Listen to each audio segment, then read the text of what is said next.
Bueno, estamos en la tercera y última clase de esta semana. Por cierto, buenos días.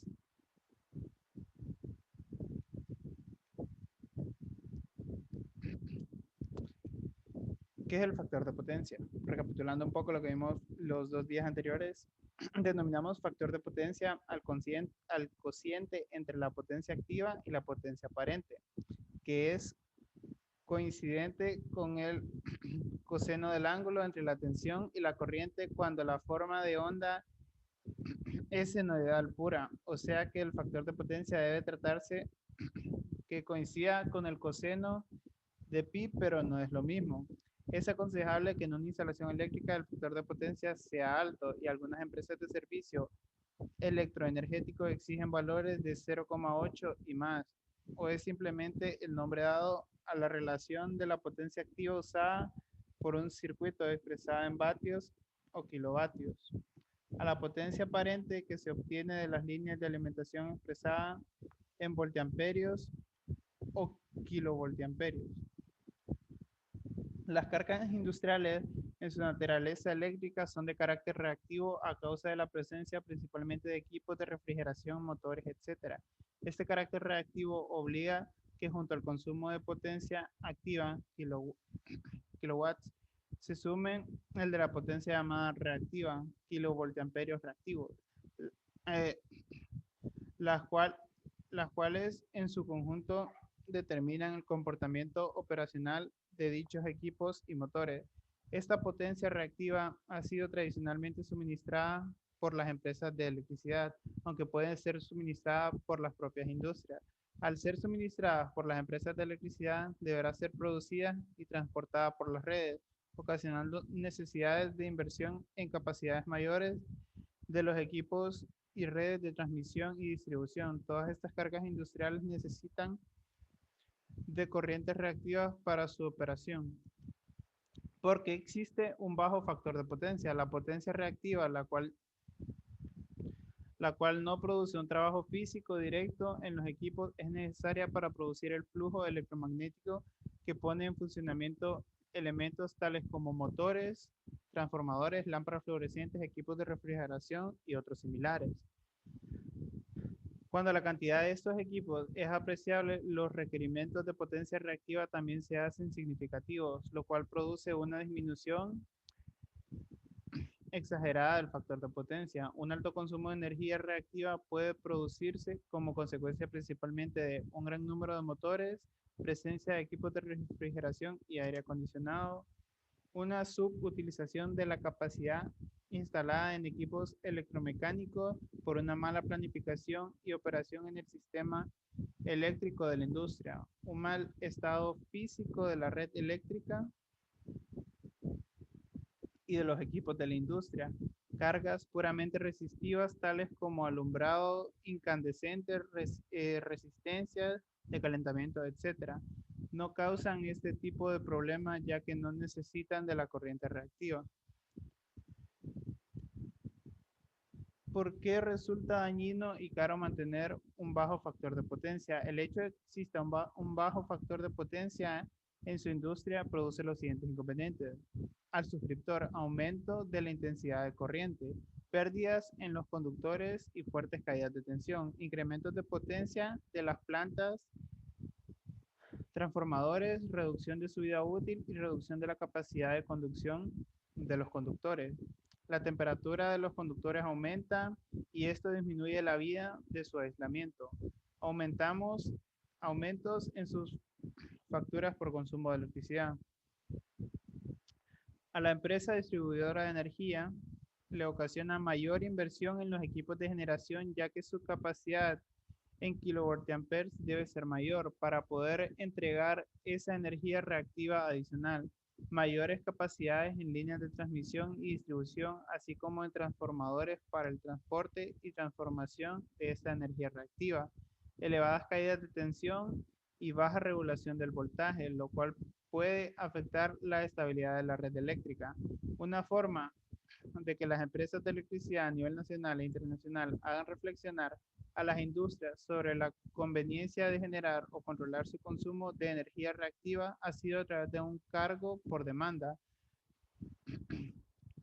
es decir, cobrándoles por capacidad suministrada en kilovoltiamperes, factor donde influye el consumo de los kilovoltiamperes reactivos que se entregan a la industria.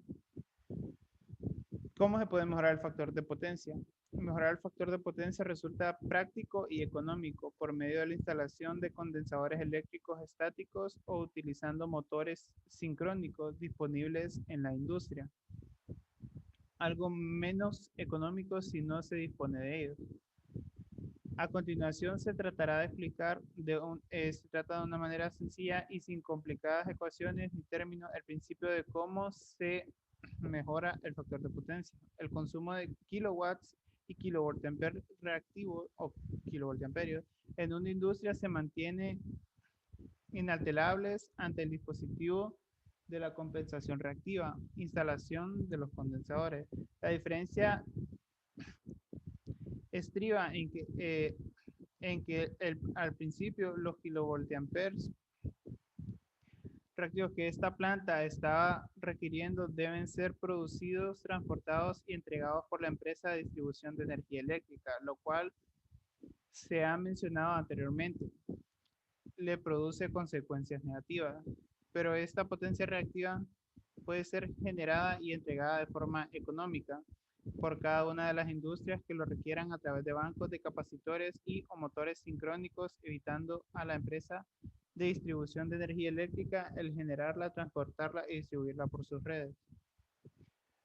¿Cómo determinar la cantidad de condensadores necesarios? Midiendo la energía activa y reactiva que consumen las instalaciones existentes. Se puede calcular la potencia necesaria, kVAR, que deben de tener los condensadores para lograr la compensación deseada. Sin embargo, es recomendable la instalación de registradores de potencia durante el tiempo necesario para cubrir o medir por lo menos un ciclo completo de operación de la industria, incluyendo sus periodos de descanso. Por lo general, se recomienda realizar registros trifásicos donde se monitoree para cada fase y para el total de la planta potencia activa y reactiva, voltaje y energía. Los valores de corriente, potencia aparente y factor de potencia se calculan a partir de las lecturas anteriores. Sin embargo, si el registro dispone de la suficiente capacidad, podrán ser leídos también. Los intervalos de medición recomendados oscilan entre cada 5 y cada 15 minutos como máximo. Por supuesto, a menores intervalos de medición tendremos mayor exactitud en cuanto a la curva real de la industria. Sin embargo, esto dependerá de la capacidad del registrador que se utilice y el tipo de empresa a registrar. Aquellas empresas donde sus ciclos de carga varían lentamente podrían extenderse a más el intervalo de medición. De esta forma, se podría obtener una curva de carga completa, la cual mostrará la máxima capacidad posible de instalar sin el riesgo de caer en sobrecompensación reactiva. También es importante registrar con las mediciones el grado de distorsión armónica existente, con el objetivo de evitar la posibilidad de resonancia entre estos y los bancos capacitores a instalar. ¿Dónde instalar los capacitores? Para la instalación de los capacitores deberán tomarse en cuenta diversos factores que influyen en su ubicación, como lo son la variación y distribución de cargas, el factor de carga, tipo de motores, uniformidad en la distribución de la carga, la disposición y longitud de los circuitos y la naturaleza del voltaje.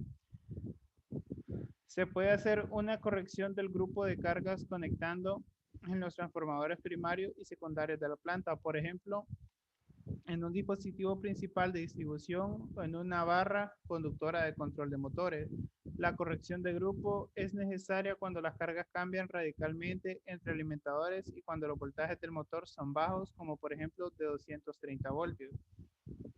Cuando los flujos de potencia cambian frecuentemente entre diversos sitios de la planta y cargas individuales, se hace necesario efectuar la corrección primero en una parte de la planta, verificar las condiciones obtenidas y después comenzar en la otra. Sin embargo, es más ventajoso usar un capacitor de grupo ubicado lo más equidistante que se puedan de las cargas. Esto permite la desconexión de una parte de los capacitores de acuerdo a condiciones específicas de cargas variables.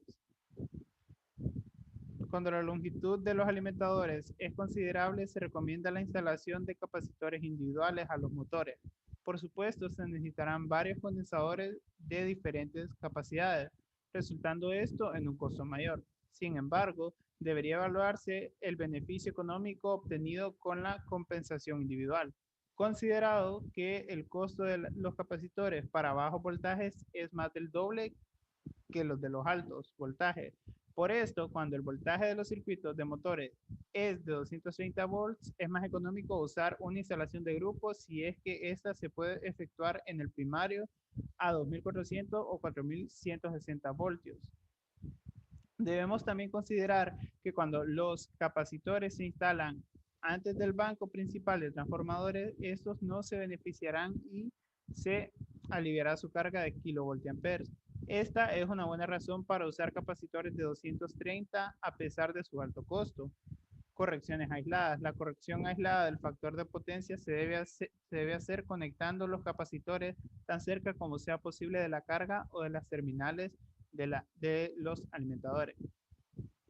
Debe recordar que la corrección se lleva a cabo solo del punto considerado a la fuente de energía y no en dirección opuesta. Los capacitores instalados cerca de las cargas pueden dejar de operar automáticamente cuando las cargas cesan, incrementan el voltaje y por ende el rendimiento del motor.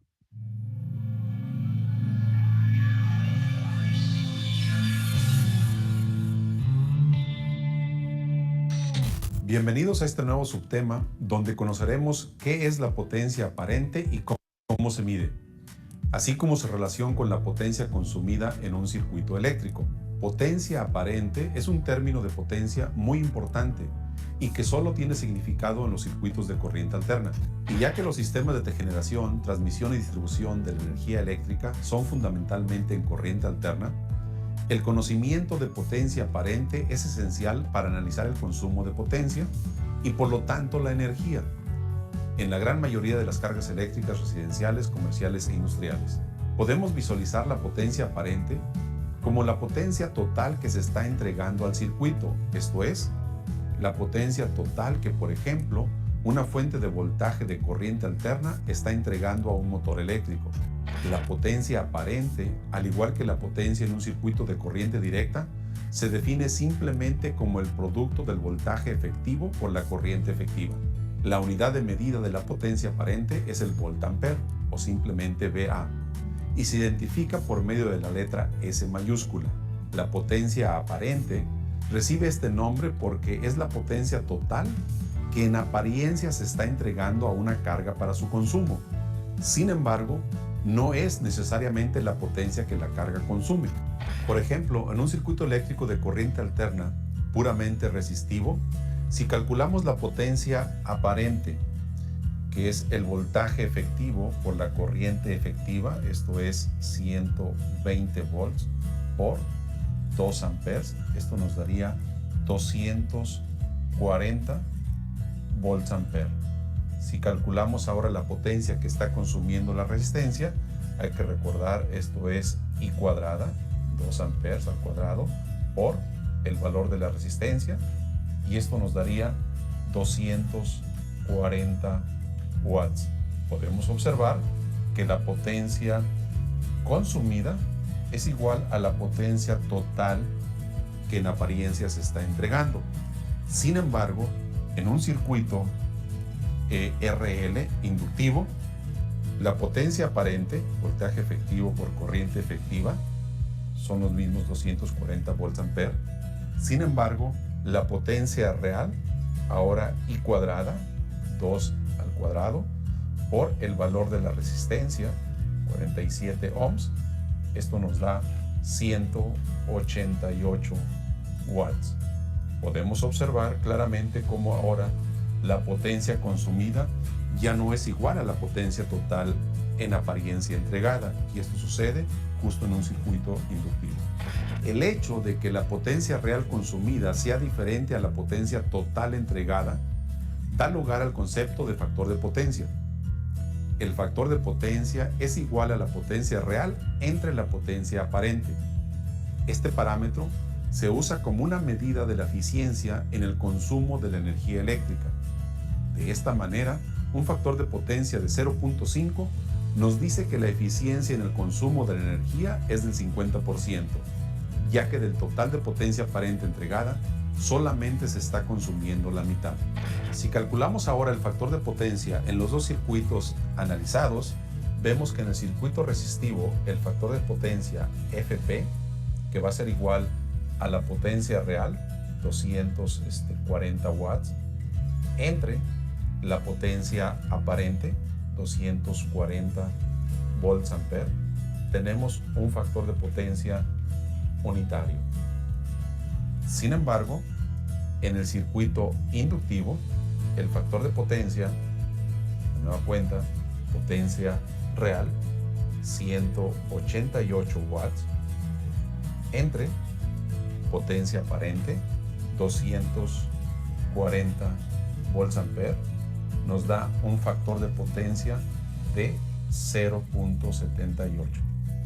Esto significa una eficiencia, como podemos ver, del 100% en un circuito resistivo, mientras que en el circuito inductivo tenemos una eficiencia del 78%. Como puedes ver, los causantes de un factor de potencia diferente de 1 y por lo tanto de una eficiencia en el consumo menor al 100% son los inductores y capacitores presentes en las cargas eléctricas. Desafortunadamente, la gran mayoría de las cargas eléctricas son cargas eléctricas inductivas, o bien se comportan como cargas inductivas, reduciendo el factor de potencia y originando que requieran para su operación más potencia aparente, de la que realmente consumen. Pero ¿qué sucede con la parte de la potencia aparente que no se consume a pesar de ser entregada al circuito? Esta potencia se queda atrapada en los elementos inductivos y capacitivos, que son la causa por la que no se consuma el total de la potencia aparente entregada. Esto significa que entre mayor sean los elementos capacitivos o inductivos, mayor será la energía almacenada en ellos y por lo tanto la eficiencia en el consumo es menor, ya que el porcentaje de potencia consumida con respecto a la potencia aparente total entregada será menor.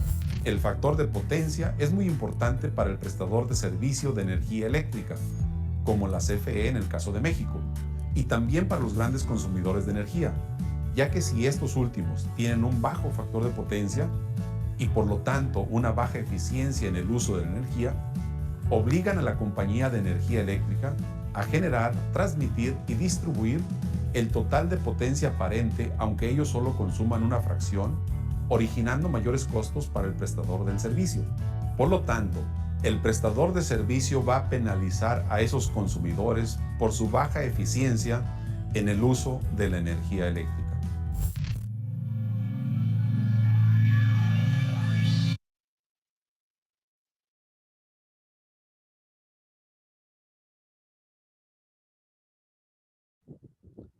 Conclusiones.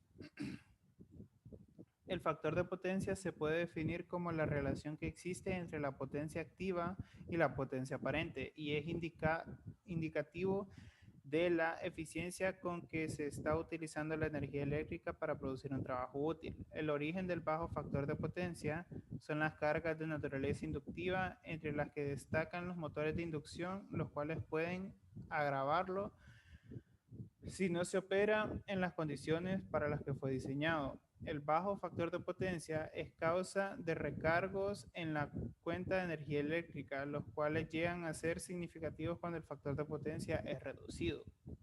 Un bajo factor de potencia limita la capacidad de los equipos con el riesgo de incurrir en sobrecargas peligrosas y pérdidas excesivas con un dispendio de energía. El primer paso en la corrección del factor es el prevenirlo mediante la sección y operación correcta de los equipos, por ejemplo, adecuando la carga de los motores a su valor nominal. Los capacitores de potencia son la forma más práctica y económica para mejorar el factor de potencia, sobre todo en instalaciones existentes. El costo de de los capacitores se recupera rápidamente, tan solo por los ahorros que se tienen al evitar los recargos por bajo factor de potencia en el recibo de energía eléctrica. Entre más cerca se conecten los capacitores de la carga que van a compensar, mayores son los beneficios que se obtienen. Cuando las variaciones de la carga son significativas, es recomendable el empleo de bancos de capacitores automáticos. La corrección del factor de potencia puede ser un problema complejo. Recurrir a especialistas es conveniente si no se cuenta con los elementos necesarios para resolverlo. Sería todo por esa tercera y última clase. Muchas gracias.